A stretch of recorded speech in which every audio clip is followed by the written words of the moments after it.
I'm J.M. Hirsch, food editor for the Associated Press, and we are in the kitchen with Martha Stewart. She has a new show, Martha Bakes, on the Hallmark Channel.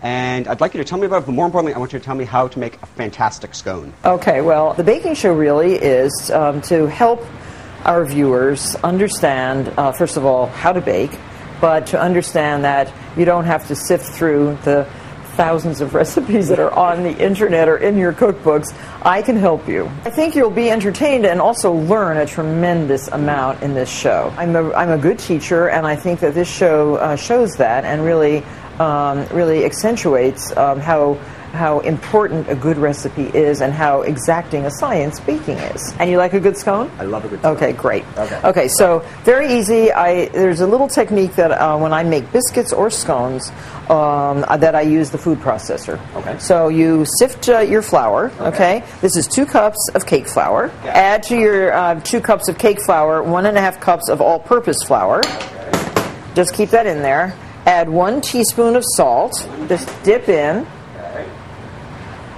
Okay. Then add 5 teaspoons of baking powder. Add your sugar, 6 tablespoons of sugar. Sift through. And when you get down to the bottom, you'll see there's still little lumps. That's why we sift, to get rid of all those lumps. Now put half of these dry ingredients in your food processor. Just half. And now a lot of people would say, oh, there's scones, they never use the food processor. But if you really want to speed things up, putting it in the food processor, because you have to cut in all this butter. 1 whole stick of butter, 1/4 pound, cut into, I always cut them into like these quarter inch squares, and the butter has to be cold. Now pulse and cut. I just keep pulsing until the butter is pretty much cut in, but yeah, fine grains, like coarse oatmeal. Use your rubber spatula just to make sure everything's mixed together. See how now you're mixing the unmixed flour. If you put all that flour into the food processor, it's too much. Okay. Now we have 1 large egg and 1 large egg yolk and 1 cup of heavy cream.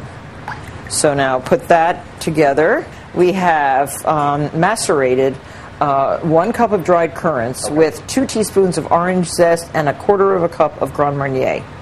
Smells good, right? So now the currants are all nicely plumped. If you don't have currants, you could use raisins. So now we're going to mix this into, and with you can use your spatula if you like, and just mix this into your dough. And this should be just the right amount to make a dry, flaky dough. Now add your dried fruits, which are now plumped and beautiful and tasty. Mix those in. So this, again, you want to pretty much get it all mixed together.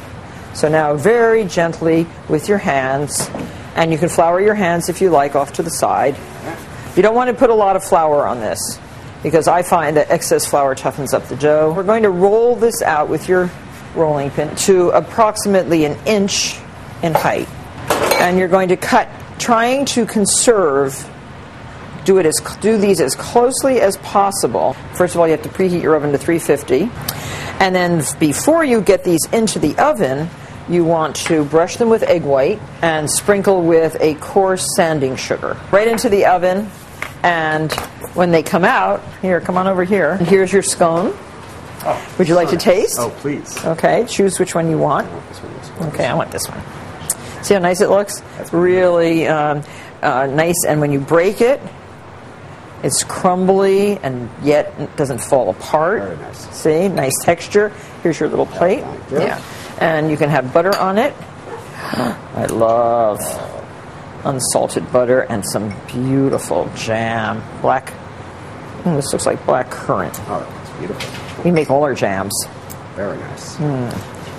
So let me think. Tell me what you think.